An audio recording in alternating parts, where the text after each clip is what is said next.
So Malik explained how he bumped into a lady that looked just like his sister and how, she knew his name. He also told her that the woman was singing a song and he wanted, to know if his sister knew anything about it. Mah'Lissa said she only knew a little bit about the song, and something weird happened like earlier, and it was strange because a nurse that she's never seen before, who fit the same description of the same woman that he's describing, came in there with flowers, a card, a balloon. Like I said, she was singing the same song. So it was really weird to the both of them. So they just sat there, just, trying to figure it out.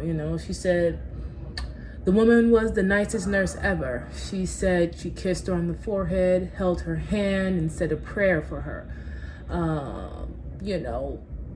Kind of confused about why is a nurse being so nice like that, like you would never expect. Anyway, it goes on to saying they were confused, and of course it's too much of a coincidence, but for some reason, Malik knew more parts of the song than Mah'Lissa did. So they decided that, when Mah'Lissa get out the hospital, they was going to talk to their mother about it to see, hey, Ma, you know this song or whatever it might be, So now we're going to the point of view of Medina again. I couldn't take it anymore. I had to make some kind of connection with my kids. I woke up early in the morning and followed Derek from him in Melissa's house straight to the hospital.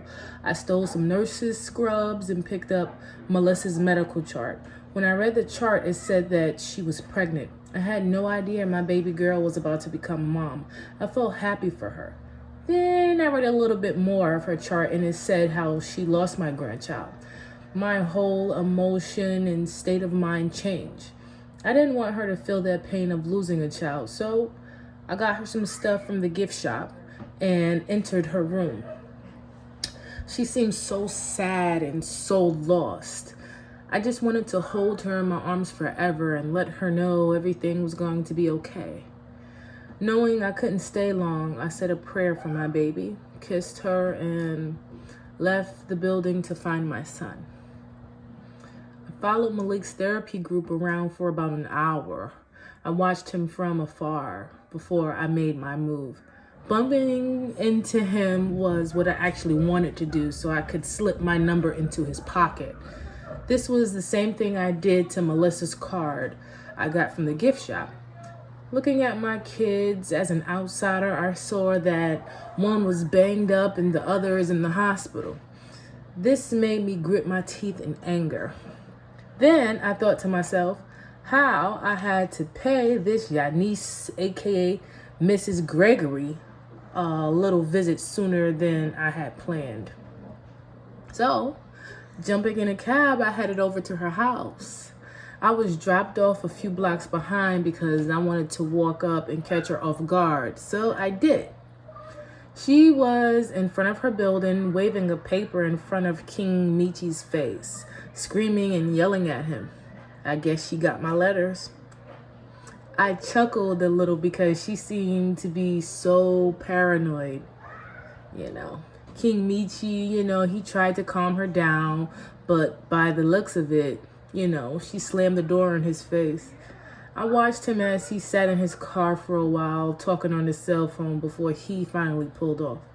I got up and made my way across the street. I picked the lock and entered the house. Thinking I was Malik, she called out, "Malik, dinner's ready in a little while. Come in the kitchen. I gotta talk to you about something." I cracked my knuckles, making my way into the kitchen area. I felt already like to grind and beat that bitch face into the ground. She stood over the stove, stirring something in the pot. I stood in the doorway, just looking at her. Hatred, filled my whole body before I could even say anything. "Yes, Mom," I said. I startled her. She looked at me as if she'd seen a ghost.